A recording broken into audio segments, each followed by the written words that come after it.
तो आइए दोस्तों, हम जैन धर्म के बारे में कुछ जान लेते हैं। देखिए, हम इम्पोर्टेंट फैक्ट देखेंगे। जैन धर्म का परिचय सबसे पहले आप देखिए, संस्कृत के जिन शब्द से बना है जैन। ठीक है, कई बार पूछने को आ जाता है कि जैन शब्द किस शब्द से बना है, तो आप बताओगे जिन शब्द से जैन बना हुआ। और जिन का क्या अर्थ होता है भाई? विजेता होता है। ठीक, तो याद रखिएगा, जिन का अर्थ विजेता होता है।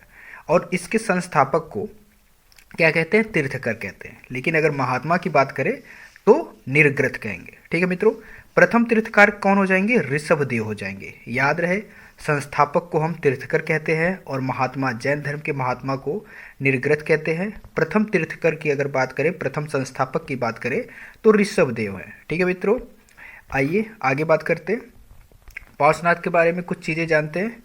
देखिए, जो पार्श्वनाथ हैं, ठीक है, पार्श्वनाथ ये 23वें तीर्थकर हैं। ठीक, ऋषभदेव कौन से हैं भाई? ये पहले तीर्थकर हैं और ये काशी के राजा अश्वसेन के पुत्र थे। पार्श्वनाथ कौन थे भाई?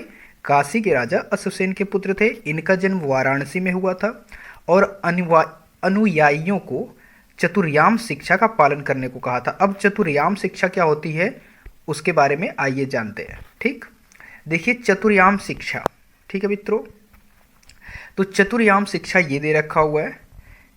सत्य है, अहिंसा है, अस्तेय है, अपरिग्रह है। ठीक है, तो सत्य का मतलब जैसा कि आपको पता है, सदैव सच बोलना, ये चतुर्याम शिक्षा है इनकी। तो ये सदैव सच बोलना, अहिंसा यानी हिंसा से परहेज, हिंसा ना करना। ठीक है मित्रों, अस्तेय का मतलब हो जाएगा चोरी वर्जित, मतलब चोरी ना करना, चोरी को वर्जित माना गया है। अपरिग्रह का मतलब हो जाएगा संपत्ति संग्रह नहीं करना। ठीक है मित्रों, तो आई होप इतनी चीज़ें समझ में आ रही होंगी। देखिए, आगे बात करते हैं कुछ इंपॉर्टेंट फैक्ट जो परीक्षा की दृष्टि से इंपॉर्टेंट है। तो यहाँ पर देखिए, ये जैन संघ का प्रथम अध्यक्ष कौन है? सुधर्मन। अब देखिए, प्रथम क्यों है ना, ये समझिए आप। जैन संघ का, जैन समझिए जन, ठीक है, या जिन समझिए विजेता, तो सुधर्मन जो अपने मन को सुधार लिया, सुधर्मन। ठीक है, वो कह रहा है मन सुधर, जो अपने मन को सुधार लिया वो विजेता हो जाएगा। ठीक है, तो ये प्रथम अध्यक्ष हो गया जो मन को जीत लिया भाई। तो जैन संघ का प्रथम अध्यक्ष सुधर्मन हो जाएगा। जैन धर्म का विभाजन आपको पता है, दो चीज़ों हुआ था, एक श्वेतांबर में और एक दिगंबर में। श्वेतांबर के अनुयायी कौन थे भाई? स्थूलभद्र के अनुयायी थे, जो श्वेतांबर को मतलब बढ़ाया बहुत दूर तक। जैन, ये स्थूलभद्र जो थे, ठीक है, के अनुयायी हो जाएंगे। और दिगंबर कौन हो जाएंगे? भद्रबाहु के। ठीक है, ये दो लोग थे, दोनों लोग। अब देखिए, श्वेत, श्वे से स्थू ना, स्थूल या त्रिशूल। ठीक है, श्वेत, दिगंबर, दिगंबर भद्रबाहु। ठीक, अंबर, दिगंबर, भद्रबाहु। तो याद रखिएगा, श्वेतांबर के स्थूल भद्र के अनुयायी थे और दिगंबर जो थे भद्रबाहु के अनुयायी थे। दो भागों में विभाजन हुआ था जैन धर्म का। ठीक, आगे बात करते हैं प्रथम जैन सभा पाटलिपुत्र। इसके अध्यक्ष कौन थे? स्थूलभद्र थे।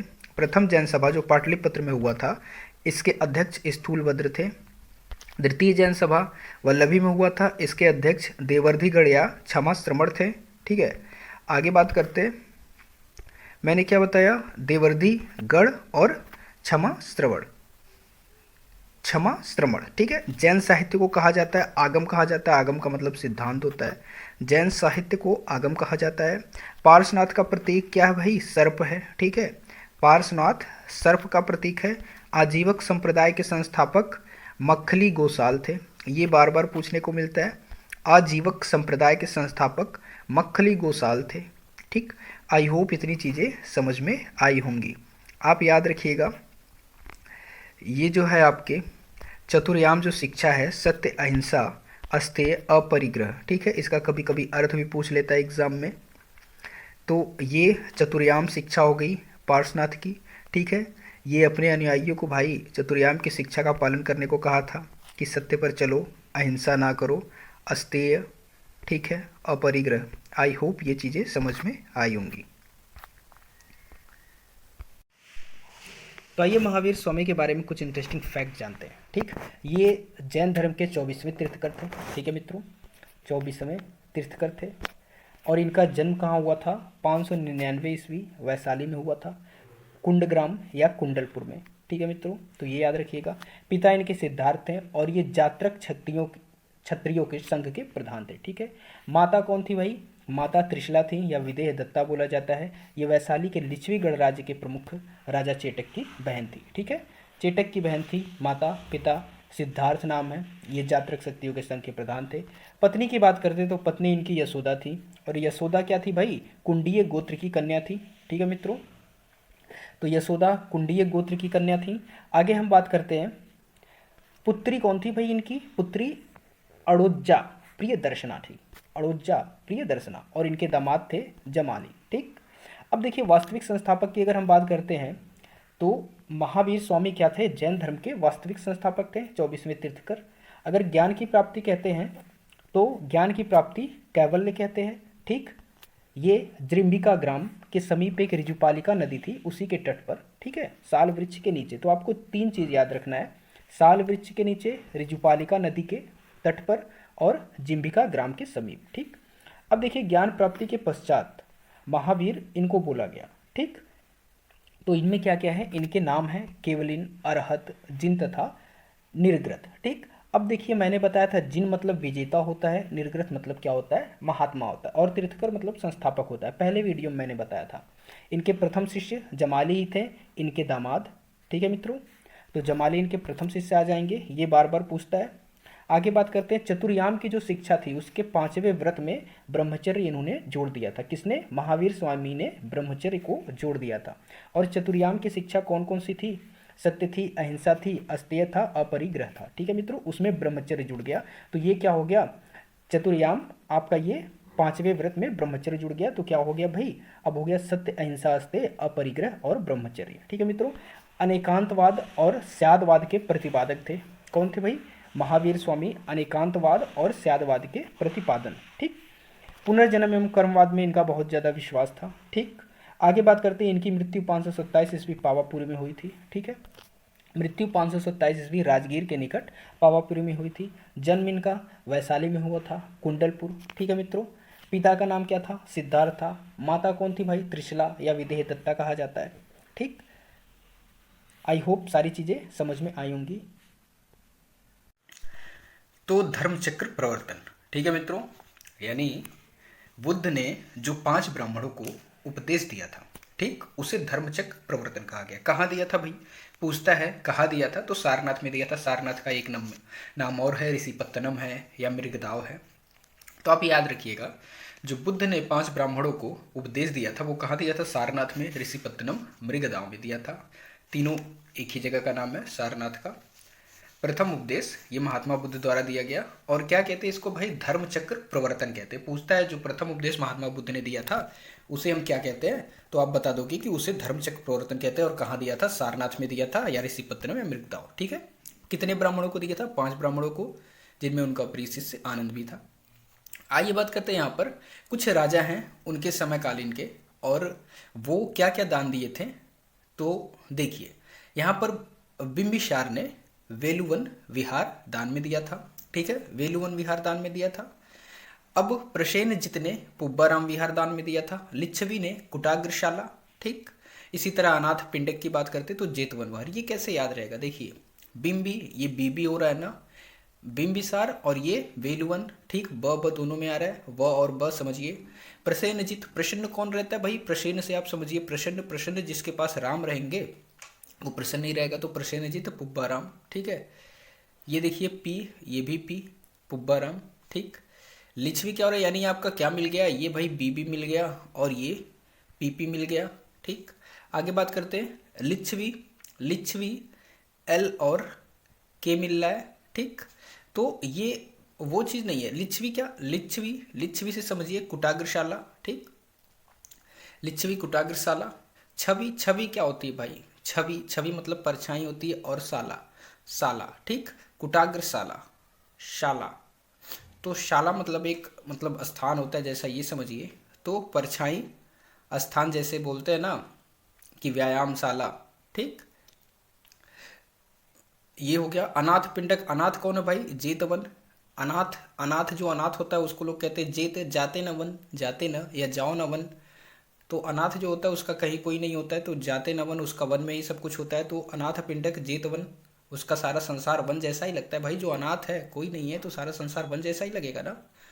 आगे बात करते हैं कुछ परीक्षा की दृष्टि से। आप देखिए, ये बहुत पूछने को मिलता है कि बुद्ध के 4 आर्य सत्य कौन कौन से थे।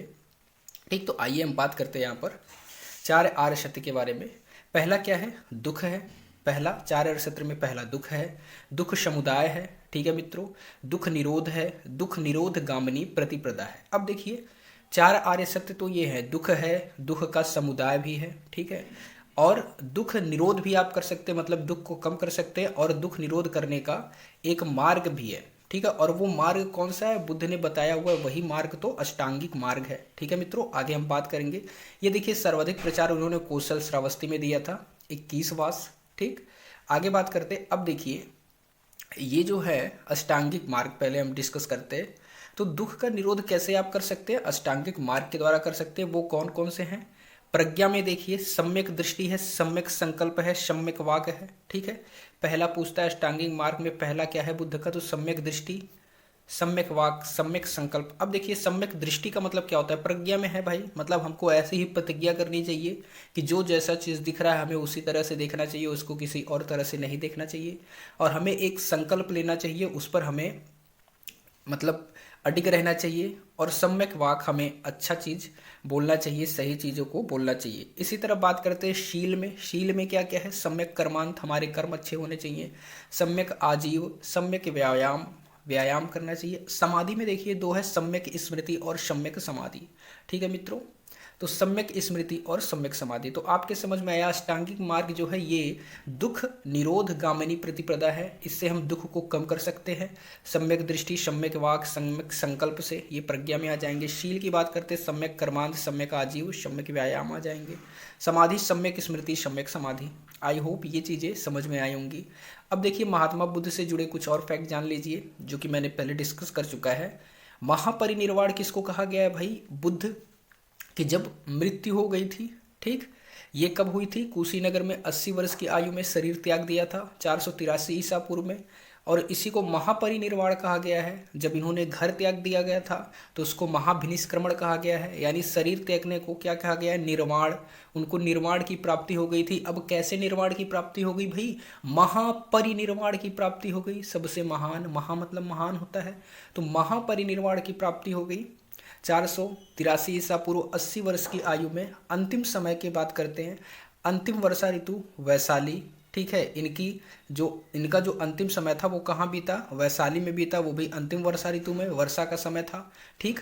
पावा में चुंद ने सूकर मद्दो खिलाया था इनको। और यहाँ पर कुशीनगर में सुबद्ध को अंतिम उपदेश दिया था। सुबद्ध कौन था भाई? सुबद्ध इनका शिष्य था, ठीक है। आई होप चीज़ें समझ में आई होंगी। ये जो अष्टांगिक मार्ग है मित्रों ना, ये दुख के समाधान का क्या है? एक मार्ग है। दुख को कैसे आप कम कर सकते हैं, दुख का समाधान कैसे कर सकते हैं। तो आई होप इतनी चीज़ें आपके समझ में आई होंगी। तो वीडियो अच्छा लगा तो प्लीज़ लाइक शेयर सब्सक्राइब करिए। तो आइए मित्रों, बौद्ध धर्म के बारे में बात करते हैं, ठीक है। तो देखिए, गौतम बुद्ध को सिद्धार्थ के नाम से भी जाना जाता है, गौतम नाम से भी जाना जाता है, और महात्मा बुद्ध के नाम से भी जाना जाता है। अगर इनके अन्य नाम की बात करेगा तो महात्मा बुद्ध, गौतम बुद्ध या सिद्धार्थ, ठीक है मित्रों। अब बात करते हैं इनके पिता के बारे में। तो गौतम बुद्ध के पिता का नाम था शुद्धोदन। ये शाक्य कुल के थे और इनको कपिलवस्तु का राजा भी बोला जाता है। शाक्य कुल, ठीक, कपिलवस्तु का राजा। अगर माता की बात करते हैं तो इनकी माता थी महामाया, ये कोली वंश की थी, ठीक है। और अगर हम बात करते हैं इनके गृह त्याग की, तो 29 वर्ष की आयु में इन्होंने गृह त्याग किया था, और जस्ट उसके 6 वर्ष बाद इनको ज्ञान की प्राप्ति हुई थी, ठीक है मित्रों। यहाँ पर देखिए एक कहानी होती है कि इनके जन्म की अगर हम बात करते हैं सिद्धार्थ की, तो 563 ईस्वी लुम्बिनी वन में हुआ था, ठीक। कपिलवस्तु, लुम्बिनी वन। देखिए कहानी क्या है कि इनकी माता अपने मैके जा रही थी, ठीक है। सिद्धार्थ की माँ अपने मैके जा रही थी, और माँ कौन? महामाया। तो रास्ते में एक वन पड़ता है कपिलवस्तु में, लुम्बिनी वन, ठीक है मित्रों। 563 ईसा पूर्व की बात हो रही है। तो कपिलवस्तु में एक वन पड़ता है लुम्बिनी वन। वहीं पर वन में जाते समय इनको प्रसव पीड़ा हुई, और वहीं पर सिद्धार्थ की का जन्म हुआ, ठीक है मित्रों। 563 ईसा पूर्व लुम्बिनी में। और इनके जन्म के 7 दिन बाद जब मायके जा रहे थे, जंगल में हुए सिद्धार्थ जी लुम्बिनी वन में, तो जब वो मायके पहुंच गई अपने, तो 7 दिन बाद क्या होती है, इनकी माँ की मृत्यु हो जाती है। ठीक है मित्रों, अब जब इनकी माँ की मृत्यु हो जाती है तो ये बहुत ही छोटे रहते हैं सिद्धार्थ। अब जब ये छोटे रहते तो इनके पिता सोचते हैं शुद्धोधन जी अब क्या किया जाए, तो इनकी एक मौसी रहती हैं। किनकी मौसी भाई? गौतम बुद्ध की मौसी रहती है, जिनका नाम गौतमी प्रजापति रहता है, या इनकी द्वितीय माँ बोल दीजिए आप, या सौतेली माँ बोल दीजिए। महामाया की ये सिस्टर रहती है। तो गौतमी प्रजापति से ये शादी कर लेते हैं शुद्धोधन जी, और शादी करने के बाद सिद्धार्थ का पालन पोषण गौतमी प्रजापति जी करती हैं। ठीक है, अब देखिए होता ये है कि देखा जाता है कि सिद्धार्थ, इनके पिताजी बहुत चिंतित रहते हैं कि देखा जाता है ये वैराग धारण करने वाले हैं। जब इनकी कुंडली वगैरह दिखाई जाती है इनके जन्म के बाद, तो पंडित कहता है कि भाई ये तो या तो बहुत बड़ा राजा बनेगा या फिर ये बहुत बड़ा सन्यासी बनेगा। तो उनका एक वंश रहता है, वो सोचते हैं ये हमारा एक ही बेटा है, अगर ये बन गया क्या कहते हैं सन्यासी, तो हमारे राजकाज का क्या होगा। तो वो उनका विवाह कर देते हैं कि सांसारिक मोह माया में फंसा रहेगा। तो 16 वर्ष की आयु में ही, ठीक है, बहुत छोटी वर्ष की आयु में सिद्धार्थ का विवाह हो जाता है। इनकी पत्नी का नाम यशोधरा रहता है, ये भी शाक्य कुल की रहती हैं, और इनसे एक पुत्र उत्पन्न होता है जिनका नाम होता है राहुल। ठीक है मित्रों, अब राहुल का अर्थ क्या होता है, एक और बंधन। तो महात्मा ये बुद्ध ने बोला कि भाई शादी हो गई, ठीक, 16 वर्ष की आयु में, और एक पुत्र भी उत्पन्न हो गया, अब एक और बंधन में मैं बंध गया। राहुल का अर्थ होता है एक और बंधन, ठीक, एक और बंधन में मैं बंध गया। तो ये सारी कहानी है। अब देखिए जब ये गौतम बुद्ध 29 वर्ष के होते हैं, 16 से जब ये 29 वर्ष के होते हैं, तो ये बैठे रहते हैं एक बाग बगीचे में बैठे रहते हैं, सोचते रहते हैं, और सोचते रहते हैं तभी वो घर को त्याग देते हैं। उन्हें कुछ दृश्य दिखते हैं, उस दृश्य के बाद वो गृह त्याग कर देते हैं। और ये जो गृह त्याग की घटना है, इसी को महाभिनिष्क्रमण कहा गया है। ठीक है, ये पूछता है गृह त्याग की घटना को क्या कहा गया है, महाभिनिष्क्रमण कहा गया है। और जब इनकी मृत्यु होती है ना मित्रों 80 वर्ष की आयु में, तो उसे क्या कहा गया है, महापरिनिर्वाण। मृत्यु की अगर मैं बात करता हूँ, जन्म तो 563 ईस्वी पूर्व लुम्बिनी में हो गया। अगर मृत्यु की मैं बात करता हूँ तो ये 483 ईस्वी, ठीक है, 80 वर्ष की आयु में हुआ था। ठीक, 483 ईस्वी में 80 वर्ष की, ईसा पूर्व आप बोलिएगा, ईस्वी नहीं, 483 ईसा पूर्व। जब बौद्ध संगीति चौथी वाली होती है ना मित्रों, तब वहाँ से ईस्वी स्टार्ट हो जाती है। ठीक है, चौथी बौद्ध संगीति जो हुई थी 101 ईस्वी में हुई थी। ठीक है, पहली शताब्दी इसको बोल सकते हैं आप। 101, ये 100 दिख रहा है आपको, ये एक पहली शताब्दी। ठीक है, तो ईसा पूर्व की ये सारी घटनाएं हैं, आप याद रखिएगा। मृत्यु इनकी 483 ईसा पूर्व में हुई थी। ठीक, तो आइए इसके बारे में हम थोड़ी सी और बात कर लेते हैं। आई होप इतनी चीज़ें आपके समझ में आई होंगी। ठीक, आगे देखते हैं कुछ महत्वपूर्ण तथ्य। मैंने बताया था कुछ दृश्य वो देखते हैं, वो दृश्य कौन कौन से होते हैं जिनके कारण ये संन्यास जीवन जीना व्यतीत करते हैं, मतलब इन्हें अच्छा लगता है। ठीक, तो आइए देखते हैं जब बुद्ध के बैरागी होने के लिए उत्तरदायी 4 दृश्य का क्रम क्या है। पहले ये वृद्ध व्यक्ति को देखते हैं, मतलब बैठे रहते हैं बाग बगीचे में, अपने गार्डन में बैठे रहते हैं। गार्डन में बैठे बैठे देखते हैं कि कोई बूढ़ा व्यक्ति है, तो पूछते हैं ये कौन है, तो लोग बताते हैं बूढ़ा व्यक्ति, आप भी एक दिन ऐसे ही हो जाओगे।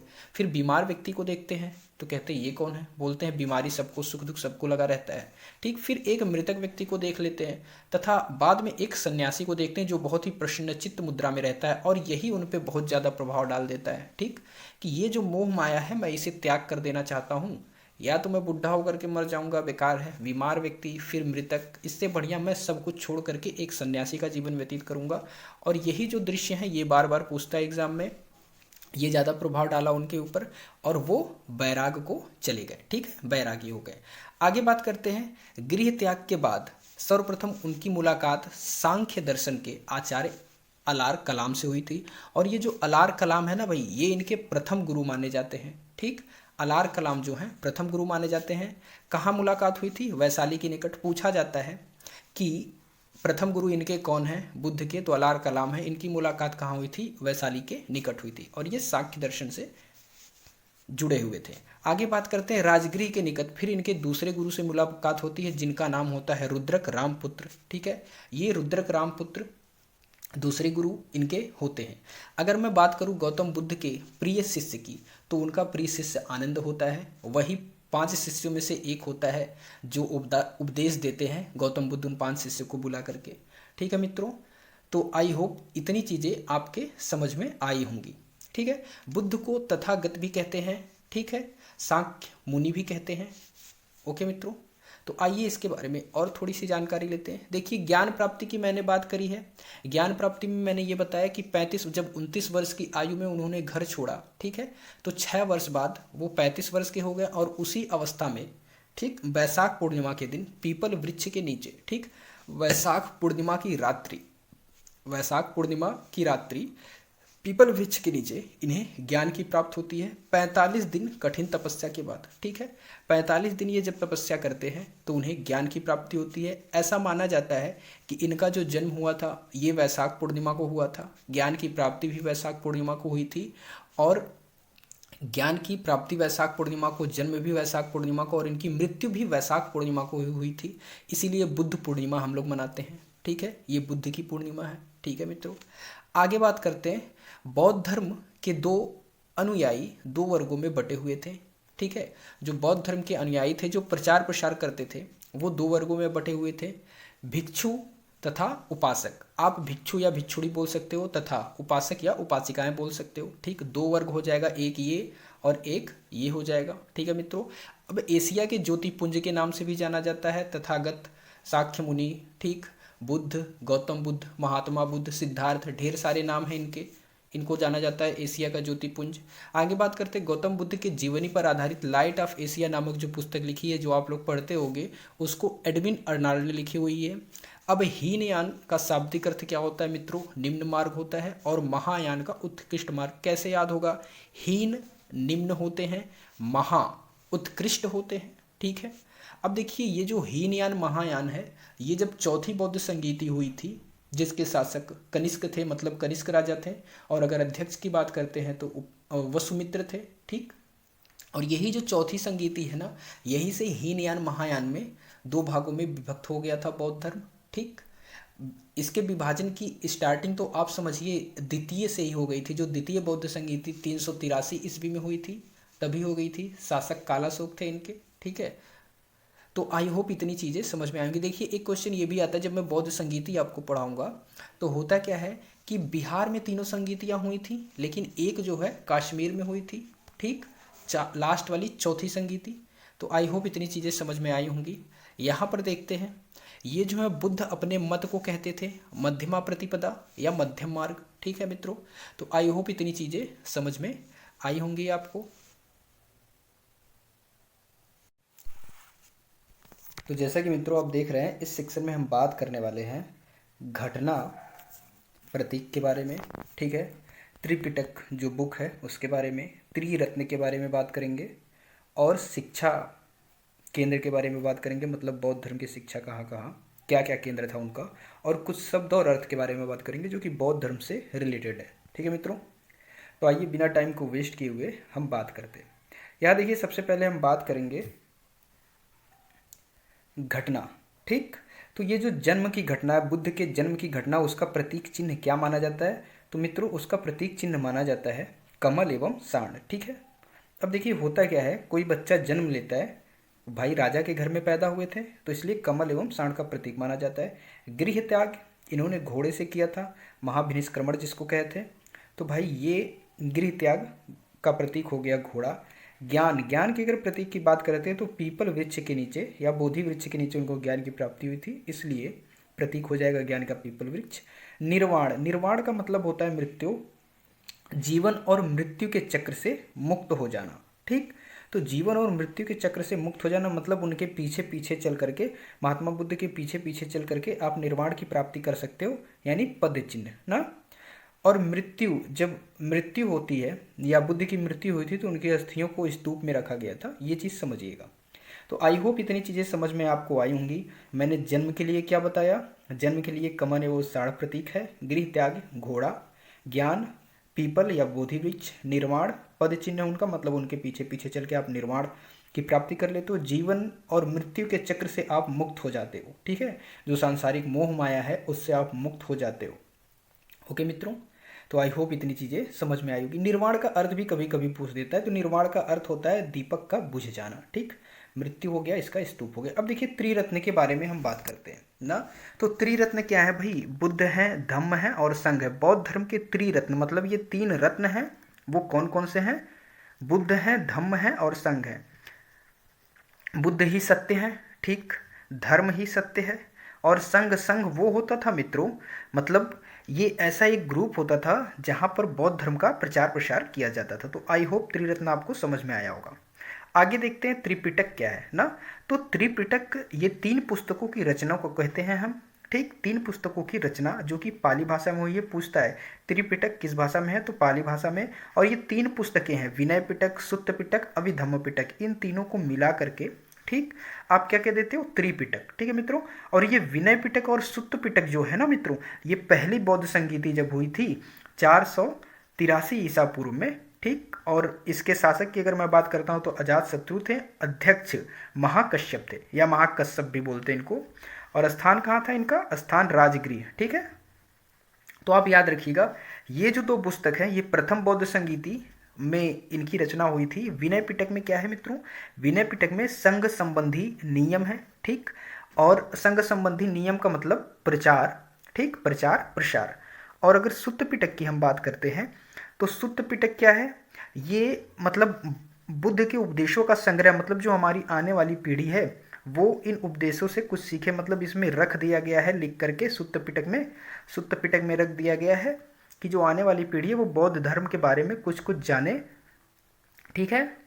अब आते हैं अभिधम्म पिटक। ये जो है अभिधम्म पिटक, ये भाई हुआ था जो तीसरी बौद्ध संगीति हुई थी। तीसरी बौद्ध संगीति की अगर मैं बात करता हूँ तो ये आपका बताया था ना मैंने कि 247 ईसा पूर्व के लगभग हुई थी, ठीक, 247 ईसा पूर्व के लगभग हुई थी। और पाटलिपुत्र में हुआ था मित्रों। अगर इसके राजा की हम बात करते हैं तो अशोक थे, ठीक। तो याद रखिएगा विनय पिटक, सुत्त पिटक जो है ये आपका प्रथम बौद्ध संगीति में है, ठीक, जो कि हमारा 483 में हुआ था। और ये क्या है? अभिधम्म पिटक, ये तीसरी बौद्ध संगीति में है, ठीक है मित्रों। तो आई होप इतनी चीज़ें समझ में आ रही होंगी। अब ये बुद्ध के उपदेशों का संग्रह, मतलब आने वाली पीढ़ी समझे, संघ संबंधी नियम है, ठीक, मतलब प्रचार प्रसार के नियम है। और ये अभिधम्म पिटक में दार्शनिक सिद्धांत है। दार्शनिक सिद्धांत का मतलब क्या? मतलब बुद्ध के विचार हैं, बुद्ध के विचार हैं, गौतम बुद्ध के विचार हैं। और ये विचार कहानी के माध्यम से बताए गए हैं। तो अभिधम्म पिटक में कहानी है बुद्ध के विचारों की, सुत्त पिटक उपदेश है जो आने वाली पीढ़ी के लिए फ़ायदा होगा, और ये जो है विनय पिटक ये प्रचार प्रसार है। आगे हम बात करते हैं, देखिए शिक्षा के केंद्र की अगर हम बात करते हैं बौद्ध धर्म में ना, तो नालंदा विश्वविद्यालय बिहार वाला कुमारगुप्त ने बनाया है। ये वल्लभी ये गुजरात में है, ठीक, सौराष्ट्र गुजरात। अगर विक्रमशिला की बात करते हैं तो धर्मपाल ने बनाया है इसको, पाल वंश के संस्थापक, 6वीं शताब्दी पूर्व, 8वीं शताब्दी पूर्व, ठीक है। तो 8वीं शताब्दी ये याद रखिएगा, 8वीं शताब्दी के मध्य। और वल्लभी सौराष्ट्र गुजरात, नालंदा कुमारगुप्त बिहार, ठीक। आई होप इतनी चीज़ें समझ में आई होंगी। अब देखिए हम कुछ अर्थ की बात करते हैं, शब्द की बात करते हैं। ये है क्या मित्रों, जैसे बौद्ध धर्म होता है तो उसमें कुछ पर्टिकुलर शब्द होते हैं। तो चैत्य किसको कहते हैं भाई? चैत्य किसको कहते हैं? चैत्य में आप बोल दीजिए पूजा घर है, चैत्य ना, चैत्य पूजा घर है, या महापुरुषों के धातुओं से सुरक्षित रखने वाली समाधि ना, या तो पूजा घर या महापुरुषों के धातुओं से सुरक्षित रखने वाली समाधि। धातु अवशेष याद रखिएगा, धातु अवशेष चैत्य। विहार की बात करते हैं तो भिक्षुओं का आवास, ठीक है। विहार की बात करते हैं तो ये भिक्षुओं का आवास। आपको मैंने बताया था कि जैसे बिंबिसार ने इनको दान में दिया हुआ वेलुवन विहार को, प्रसेन जित ने दान में दिया हुआ है पुब्बाराम विहार को, ठीक है। इसी तरह लिच्छवी था, लिच्छवी आपका कुटाग्रशाला था। और अनाथ पिंडक मैंने क्या बताया था, जो अनाथ होता है जेतवन, ठीक है, ये चीज़ मैंने बताया। तो आप याद रखिएगा विहार क्या हो गया? भिक्षुओं का आवास। चैत्य क्या हो गया? महापुरुषों के धातु अवशेष को सुरक्षित रखने वाली समाधि या फिर पूजा घर इसको कह सकते हैं, ठीक है मित्रों। स्तूप देखो क्या होता है मित्रों, स्तूप के लिए मृतक की चुनी हुई अस्थियों को रखने का स्थान, जैसे सारनाथ में है एक, ठीक है, स्तूप, ठीक, एक सांची का स्तूप। तो ये मृतकों की चुनी हुई अस्थियों को रखने का स्थान जो सारनाथ में है, उसमें बुद्ध की अस्थियों को रखा गया है। तो आई होप इतनी चीज़ें आपके समझ में आई होंगी, ठीक है मित्रों। तो मित्रों यहाँ हम कुछ इंपॉर्टेंट फैक्ट देखेंगे, ठीक है। जैसा कि ये देखिए परीक्षा दृष्टि से कुछ इंपॉर्टेंट दे रखा हो बौद्ध धर्म के विभाजन में, जो द्वितीय बौद्ध संगीति हुई थी, ठीक है मित्रों, उसमें मैंने बताया था आपको कि महासांघिक और सर्वस्तिवादी, ठीक है, स्थविर और थेरवादी में विभाजन हो गया था। यहाँ पर कुछ चीज़ें देखिए, तो आइए जूम करके इनको देखते हैं। तो देखिए मित्रों, यहाँ पर हुआ क्या था कि ये जो बौद्ध धर्म का विभाजन है, ठीक, वो दो वर्गों में हो गया था। कब? द्वितीय बौद्ध संगीति में, जो 383 में हुआ था, ठीक, वैशाली में, बताया था मैंने ट्रिक, अभी जस्ट पीछे वीडियो में देखिएगा। तो ये महासांघिक और सर्वस्तिवादी में, तो ये क्या था? महासांघिक ये परिवर्तन के पक्ष में थे, मतलब इनको परिवर्तन स्वीकार था, मतलब ये समय के साथ परिवर्तन चाहते थे, ठीक है। जस्ट उसके अपोजिट थे स्थविर थेरवादी, ये परिवर्तन के विरोधी थे, इनको परिवर्तन नहीं चाहिए था। तो पूछता है कि परिवर्तन के पक्ष में कौन था और परिवर्तन के विरोधी कौन था, ठीक है, ये पूछता है। तो आप यहाँ से समझिएगा, महासांघिक ये परिवर्तन के पक्ष में थे, स्थविर या थेरवादी आप कहिए, ये दोनों नाम एक ही है, बोला जाता है, तो ये परिवर्तन के विरोधी थे, ठीक है मित्रों। अब इसके नेतृत्वकर्ता कौन थे? महासांघिक के नेतृत्वकर्ता महाकश्यप थे, ठीक, और इसके कौन से थे? थेरवादी के या स्थविर के, ये कौन थे भाई? महाकच्चायन थे, ठीक, याद रखिएगा। पूछता है द्वितीय बौद्ध संगीति में लक्षण दिखने लगे थे, मैंने बताया था आपको, ठीक। आगे बात करते हैं, कुछ और संबंधित तथ्य देख लेते हैं बौद्ध धर्म से। यहाँ पर दे रखा हुआ कि चतुर्थ बौद्ध संगीति जो हुई थी, बौद्ध धर्म का स्पष्ट रूप से हीनयान और महायान में विभाजन हो गया था, ठीक। मैंने बताया था जो द्वितीय बौद्ध संगीति हुई थी उसमें क्या था? महासांघिक, ठीक, महासांघिक और थेरवादी में। लेकिन जो चतुर्थ बौद्ध संगीति हुई थी उसमें क्या हो गया था भाई? हीनयान और महायान में चेंज हो गया था, मतलब बदल गया था, विभाजित हो गया था, ठीक। हीनयान क्या होता है? देखिए, हीन मतलब होता है निम्न, तो निम्न मार्ग होता है, और महायान क्या होता है? महा मतलब होता है महान, ये उच्च मार्ग होता है। यान मतलब क्या होता है भाई? यान मतलब जहाज होती है, तो मार्ग, ठीक। अब समझिएगा आगे। शून्यवाद के प्रवर्तक कौन थे? नागार्जुन थे। विज्ञानवाद योगाचार संप्रदाय के संस्थापक मैत्रेयनाथ थे, ठीक। कौन से भाई? विज्ञानवाद योगाचार संप्रदाय के संस्थापक मैत्रेयनाथ। और भावी बुद्ध मैत्रेय को कहा जाता है। क्षणिकवाद सिद्धांत बुद्ध ने दिया हुआ था, यानी सारी चीजें क्षणिक हैं। ओके मित्रों, तो आई होप ये चीज़ें समझ में आई होंगी। मैंने क्या बता दिया एक बार देख लीजिए। बौद्ध धर्म विभाजन द्वितीय बौद्ध संगीति से स्टार्ट हो गया था 383 ईसा पूर्व, ठीक। तो महासंघिक और सर्वस्तिवादी ये स्थविर और थेरवादी, ठीक, ये थेरवादी क्या थे? परिवर्तन के विरोधी थे। महासंघिक परिवर्तन के पक्ष में थे, इनको चेंजेस चाहिए होता था। महाकश्यप हो जाएंगे, महाकच्चायन हो जाएंगे। चतुर्थ बौद्ध संगीति हीनयान महायान में हो गया। शून्यवाद के प्रवर्तक नागार्जुन थे। ये पूछता है शून्यवाद के प्रवर्तक कौन थे?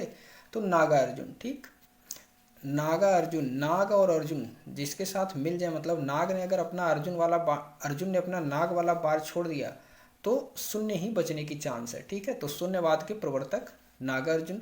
विज्ञानवाद योगाचार मैत्रेयनाथ, ठीक, संस्थापक हो जाएंगे ये भावी बुद्ध मैत्रेय। क्षणिकवाद का सिद्धांत बुद्ध। आई होप चीजें समझ में आई होंगी। तो इस स्लाइड में हम बात करने वाले हैं बौद्ध की संगीतियों के बारे में, जो चारों संगीतियाँ हुई थी। आइए उसको हम डिटेल में बात करते हैं कैसे कैसे हुआ था। देखिए, प्रथम बौद्ध संगीति है जो 483 ईसा पूर्व में हुई थी। द्वितीय जो है 483 में गौतम बुद्ध की मृत्यु भी हुई थी, ठीक है मित्रों। और द्वितीय वैद्य संगीति जस्ट 100 साल बाद फिर 383 में। तृतीय क्या हुई थी? 247 में। और जो चतुर्थ बौद्ध संगीति है जिसमें हीनयान महायान में कन्वर्ट हो गए, वो कब हुआ था भाई? 101 ईसा पूर्व में, 101 ईस्वी में हुआ था, पहली शताब्दी में, ईसा पूर्व नहीं, ठीक है। ये तीनों ईसा पूर्व में है और ये 101 ईस्वी में है, यानी पहली शताब्दी में, ठीक है मित्रों। तो आइए डिटेल में बात कर लेते हैं, एक एक को बारी बारी देखते हैं क्या है कैसे है। देखिए, था क्या एक्चुअल में, ये जो प्रथम बौद्ध संगीति है ना मित्रों, ये 483 ईसा पूर्व में हुआ था और इसका स्थान क्या था? राजगृह सप्तपर्णी गुफा, ठीक है। अध्यक्ष महाकश्यप या महाकश्यप, ठीक है। शासक अजात शत्रु थे, ठीक है।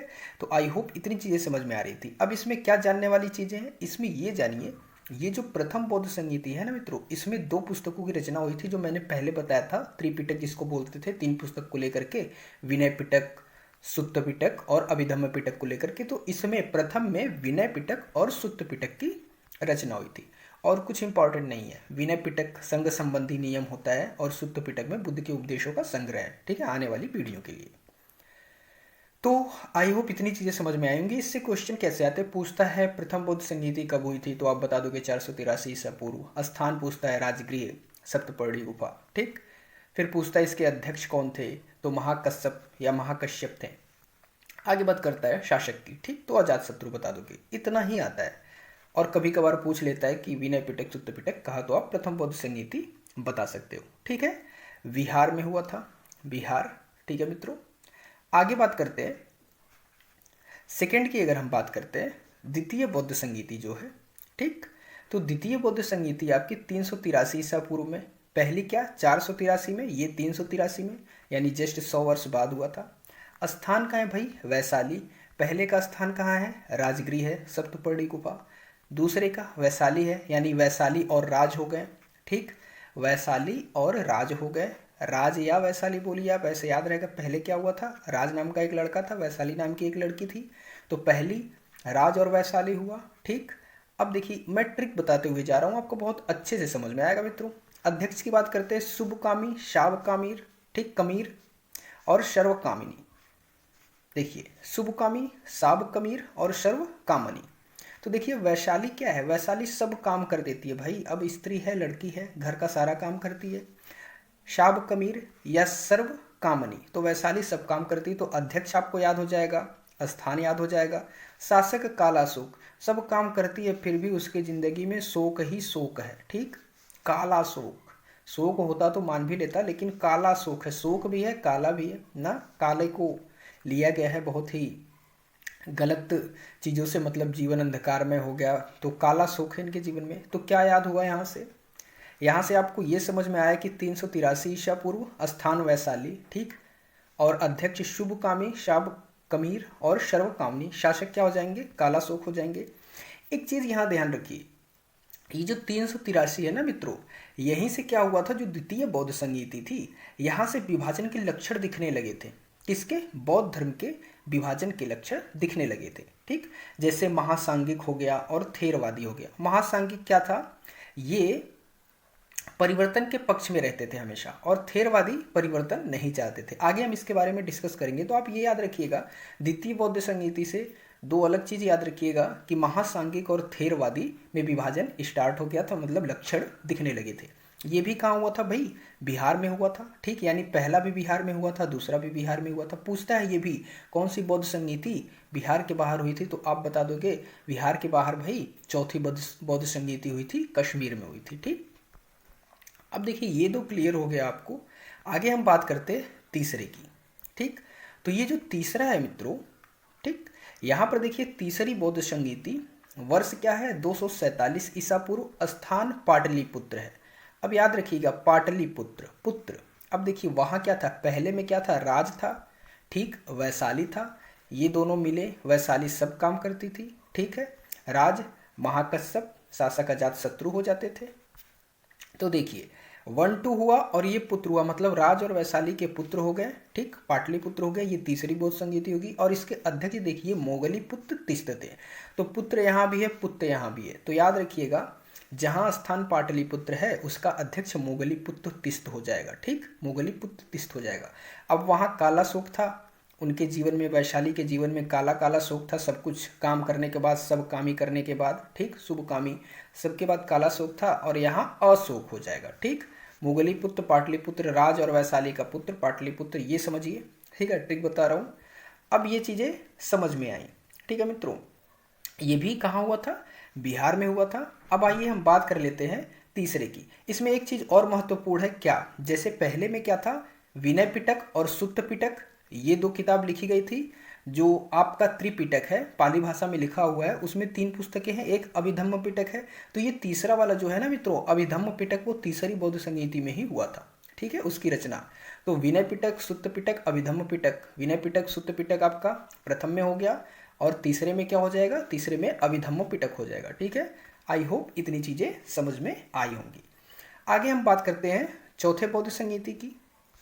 तो देखिए ये जो चौथा बौद्ध संगीति है, ठीक, ओके, ये चतुर्थ बौद्ध संगीति, ये 101 ईस्वी में हुआ था, यानी प्रथम शताब्दी बोल सकते हैं आप। कब हुआ था भाई, 101 ईस्वी में, प्रथम शताब्दी आप बोल सकते हैं। और यहाँ पर एक महत्वपूर्ण चीज़ क्या है, यहीं से बौद्ध धर्म जो था दो भागों में टूट गया। आपका दूसरे में आपने देखा था महासांगिक और थेरवादी में मतलब टूट गया था पूरी तरह से, बट नहीं हुआ था। लेकिन यहाँ क्या था, चतुर्थ बौद्ध संगीति में हीनयान महायान में कन्वर्ट हो गया था। हीनयान महायान की एक पर्टिकुलर वीडियो आएगी, उसको देखिएगा। तो दो भागों में टूट गया था, हीनयान और महायान। ठीक है मित्रों, ये याद रखिएगा। तो वर्ष ईसा की प्रथम शताब्दी, वही 101, अध्यक्ष कुंडलवन। अब देखिए ये कैसे याद होगा, कुंडलवन कश्मीर। तो मैंने बताया राज वैशाली, ठीक, उनका क्या था, पुत्र था, वन में चला गया। आप याद रखिएगा, राज का, वैशाली का पुत्र, ये पहला, ये दूसरा बौद्ध संगीति, ये तीसरा कहाँ चला गया, वन में चला गया, कुंडन वन में चला गया।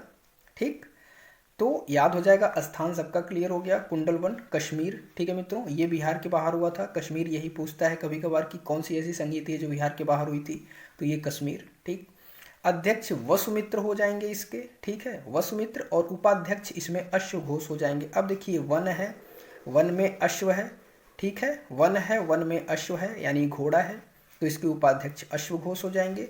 शासक की बात करता है तो कनिष्क हो जाएंगे। ठीक है मित्रों, तो आई होप इतनी चीज़ें समझ में आई होंगी। एक बारी रिवीजन कर लेते हैं सारा।